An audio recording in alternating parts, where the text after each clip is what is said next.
Сәлем достар, каналыма қош келдіңіздер. Ауылдағыдай әжеміздікінде айран жасауды үйренгіңіз келе ма? Онда видеоны соңына дейін қараңыз.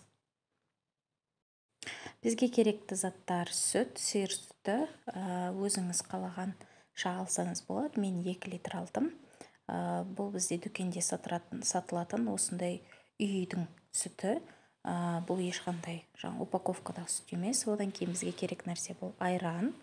Мен осындай айранның айранын біздің отбасымыз сүйіп ішеді, содан осыны алдым. 3/2 пайызы бұл. Бұл айран өте дәмді. Содан біз 2 немесе 3 ас қасық аламыз. 2 литр сүтке 2-3 ас қасық бізде жетеді. Айран осындай қою, дәмді, сондықтан соны алдым. Сіздер де өздеріңіз қалаған айранды таңдап алсаңыздар болады. Енді ұйыту процесіне көшетін болсақ, сүтімізді 30-40 градусқа дейін жылытып аламыз.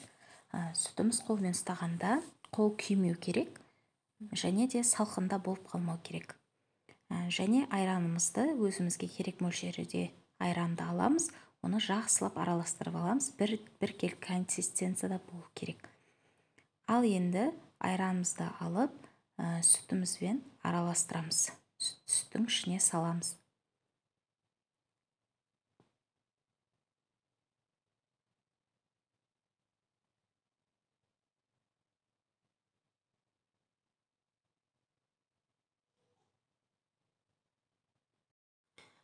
Айранымызды салып болғаннан кейін сүт пен айранды жақсылап араластырамыз.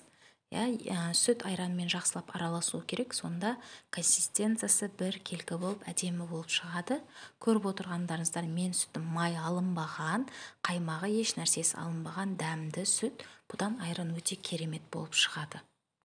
Сүтімізді енді жылы нәрсемен, сүлгі немесе басқа да бір жылы нәрсемен орап 2-3 сағатқа жылы жерде қалдыруымыз керек. 2-3 сағаттың ішінде сүт ұйып дайын болады. Және де сүтті көп қимылдатпағандарыңыз дұрыс. Айран ұйғаннан кейін бірден тоңазытқышқа салыңыздар. Міне достар, 3 сағат өтті. Мен айранымды аштым.